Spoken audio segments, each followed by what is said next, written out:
A working fire is dispatched. Somewhere in your district, a crew is pulling on gear, and the clock that matters most has already started. Now picture something already in the air, over the roof, before the first due engine clears the bay door, showing the incident commander the side of the building nobody can see from the street. That is not a concept video. Departments are doing it right now. But by one industry tally, only about 9 out of every 100 American fire departments fly drones at all, out of more than 27,000 in the National Registry. Which means the interesting number here is not the 9, it is the 91. Drones in the fire service. What they actually do, what it takes to run a program, what it costs, and what the law lets you fly today. Start by killing the wrong picture. When most people hear fire service drone, they imagine an aircraft dumping water. That is not what this is. On the fireground, drones are eyes, not hoses. The overwhelming majority of flying done by fire departments is intelligence work, and intelligence is the thing you are always short of in the first 10 minutes.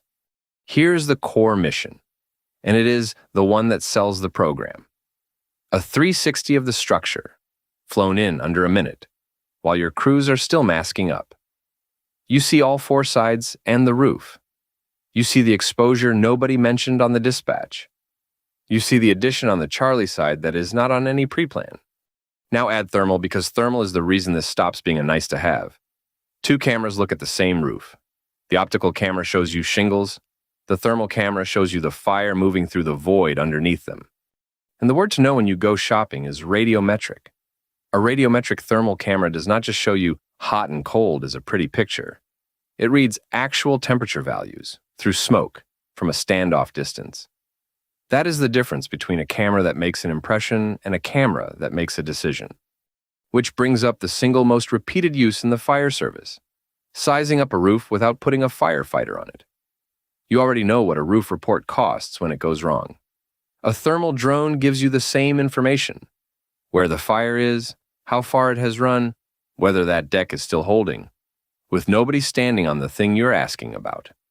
After the knockdown, it earns its keep again. Overhaul is where crews get hurt tired, and where departments get called back at 3 in the morning. A thermal sweep of the structure finds the hot spots you would otherwise find by opening every wall, or by returning for the rekindle. And now the one that, for a lot of departments, is the whole reason the aircraft exists.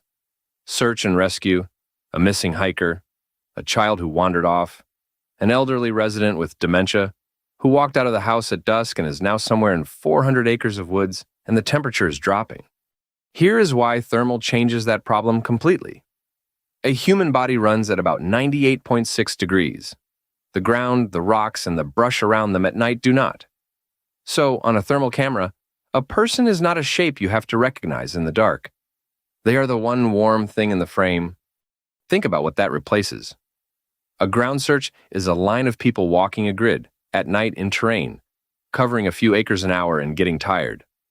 The drone flies the same pattern above the canopy line in minutes, and it does not miss a heat signature because it was looking the other way. And these are not hypotheticals. In Guilford, Connecticut, a fire department drone picked up a heat signature in heavy woods, marked the spot with its laser, and passed GPS coordinates straight to the ground crews. In Veneta, Oklahoma, crews had already searched on foot before a thermal drone found a missing man alive in snow and near-zero temperatures. In Stearns County, Minnesota, an operator caught a signature in a cornfield at 10:52 at night, and the man was found alive and taken to a hospital. Notice the detail from Guilford, because it is the part that makes this operational instead of impressive. The drone did not just find him. It marked the location and handed coordinates to the people on the ground. That is the difference between a camera and a search asset. The aircraft finds, and then it tells your crews exactly where to walk. And it scales past the lost hiker. Water rescue, where a victim in current is nearly impossible to track from the bank. Structural collapse, swift water. Large area searches after a crash or a storm. Anywhere the problem is that you have too much ground and not enough people. An aircraft overhead is the cheapest way to buy back both. Then the missions that are purely about distance, hazardous materials, read the placard, count the containers, watch the vapor cloud, all from outside the hot zone. Wildland. Map the perimeter and find the head of the fire instead of guessing at it from a road. Every one of these is the same trade, information you would otherwise buy by sending a person closer than they should be, and two that pay you back long after the incident.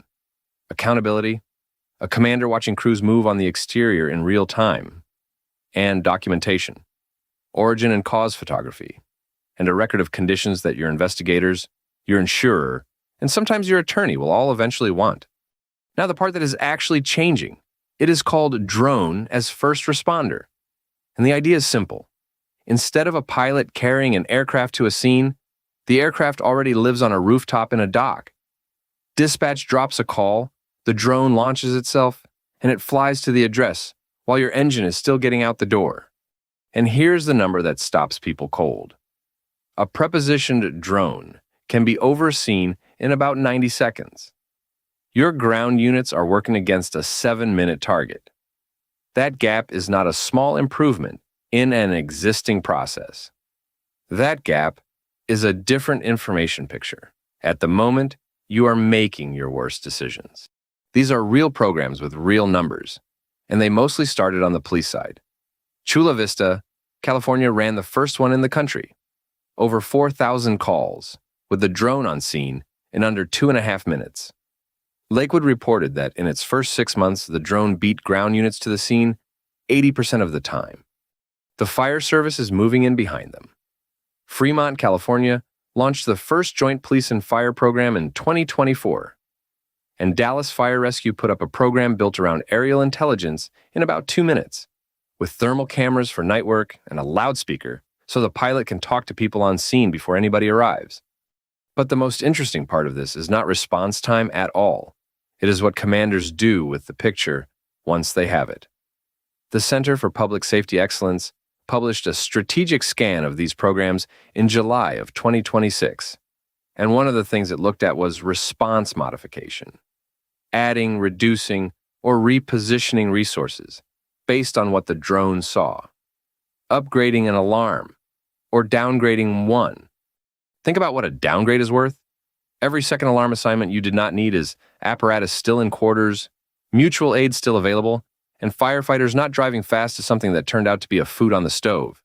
The drone did not just get there first. It kept 4 companies home. So what does the law actually let you do? There are 2 doors into this, and a new program has to pick one. Door 1 is Part 107, the standard small drone rule. Your people get certificated as remote pilots, and you can be flying in weeks. Door 2 is a public aircraft certificate of waiver or authorization, a COA, where your agency self-certifies. That one needs written procedures, serial numbers, and a letter from your city or county attorney. Most programs eventually hold both, but the practical advice in the reporting is consistent. Part 1. 07 gets you flying while the COA paperwork is still moving. Now, the rules you fly under. 400 feet above ground level is your ceiling. And the big one? You must keep the aircraft in visual line of sight. The moment the aircraft goes somewhere, you cannot see it. Around a building, over a ridge, out to an address across town, you are beyond visual line of sight.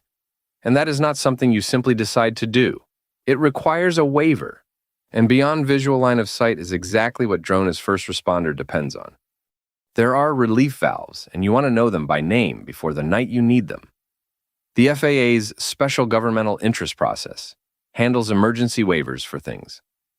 Part 1, 07 normally prohibits flying beyond line of sight or above 400 feet during an actual emergency, and an emergency certificate of authorization can issue in as little as 3 hours. And the change on the horizon. The FAA has been writing a rule that would make routine beyond line of sight flying legal at scale. It is called Part 108. As of the 10th of July, 2026, it had reached the White House Regulatory Review Office, the last major stop before publication. It is not final. It is not law yet. But when it lands, the waiver becomes the exception instead of the requirement. One warning before we leave the law, because it is the fastest way for a well-meaning department to end up in the news. Flying an unauthorized drone near a wildfire is not a paperwork problem. Civil penalties reach $25,000, criminal prosecution is possible, and every incursion can ground the aircraft that were actually fighting the fire. If you fly inside the temporary flight restriction, or you do not fly. Now the part that turns a couple of pilots with a drone into a program.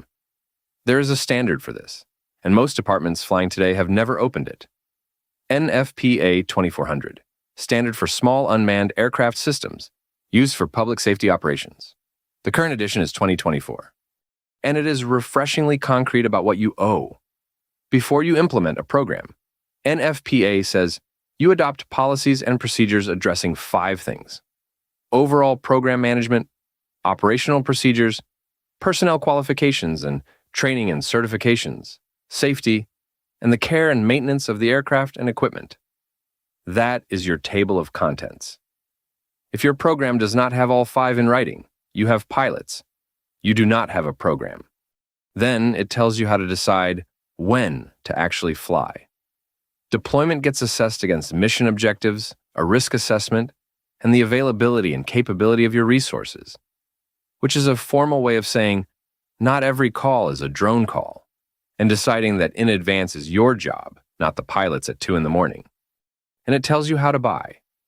Purchase specifications must consider operational requirements, minimum system configuration and specifications, quantitative data demonstrating what the aircraft can actually do, and a sustainable life cycle. That last one is the one department skip. Batteries age, software goes end of life, and the airframe you bought with grant money still has to be supportable in year 4. 2 more things the standard carries that are worth naming. It sets professional qualifications and minimum job performance requirements for the remote pilot in command. So pilot competence is something you can evaluate and test, not something you assume. And it requires a maintenance program: cleaning, decontamination, and record keeping. Decontamination, because this aircraft flies through the same smoke your gear does. So what does it take to put a certificated pilot on the roster? The Part 107 Remote Pilot Certificate is the entry ticket. The reporting puts the all-in cost at roughly $300 to $400 per person, a preparation course plus the testing center fee. And most candidates budget 15 to 20 hours of study. That is not a fire academy. That is a couple of weekends. And keeping it is easier than most people expect. This one comes straight from the FAA. Recurrent training every 24 calendar months, and the online recurrent course costs nothing. There is no retest at a testing center, and no annual fee. Currency is a calendar item, not a budget item. But the certificate is the floor, not the program. What separates a department that flies from one that owns an aircraft is the rest of it. Incident command training, so the pilot fits the system. Night currency, because most of your bad calls are at night. Logged training hours, and a written policy on video and data storage. Because the moment you record an incident, you have created a record somebody can request. Money.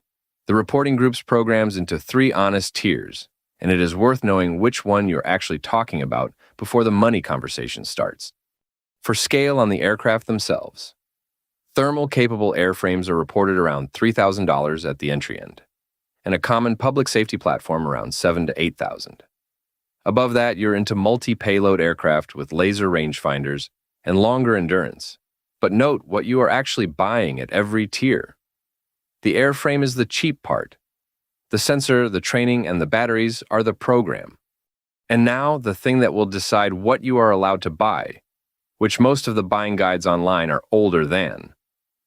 On the 22nd of December, 2025, a grace period under the American Drone Security Act expired. DJI and Autel. Between them, the most common drones in public safety were added to the FCC covered list. The practical effect is that federal money can no longer be used to buy them. Read that carefully, because it is narrower than the headlines. It does not ground the aircraft you already own. What it does is close the door on buying them with federal dollars, which matters enormously if the plan was to buy your first drone with grant money. If that is your plan, the aircraft has to come off the approved list instead. Skydio, Parrot, Freefly, and others are on it. And check this with your grant officer before you spend $1. This one is still moving, and what is true today may not be true when your award lands. And you may not be paying for it out of your operating budget at all. Assistance to firefighters grants have funded unmanned aircraft as emergency response equipment. Fire prevention and safety money supports technology that reduces firefighter risk, which is precisely the argument for keeping somebody off a roof. And SAFER can fund training that includes operator certification. It all lives in the FEMA Go portal. One piece of advice that shows up everywhere in the grant guidance, and it is worth repeating. Applications that succeed tie the aircraft to a life safety outcome and show how it integrates with operations you already run. Not we would like a drone, but we will stop putting a firefighter on an unknown roof. And here's the response we already run that it plugs into. Here's the short version, whatever seat you are in. So where does all of that leave you? The technology is proven enough that the first mover argument is over. The question is no longer whether this works. It is whether your department is in the 9% or the 91%. The certificate is 2 weekends. The entry aircraft is a few $1,000s, and there is federal money written for exactly this, as long as you buy off the approved list. The standard already tells you what your program must contain. And somewhere in your district tonight, there is a search that a thermal camera would finish in 20 minutes. Every source used in this briefing is listed in the description, and you should check them. The FAA and NFPA material is authoritative, and the cost and adoption figures come from industry reporting rather than a regulator. Verify anything you're going to put in a budget request. This is Bring the Irons. Briefings on what changed from NPQ and Hazmat certified firefighters. If this was useful, like the video and subscribe. There are free courses on the channel page in order and free. Stay safe out there.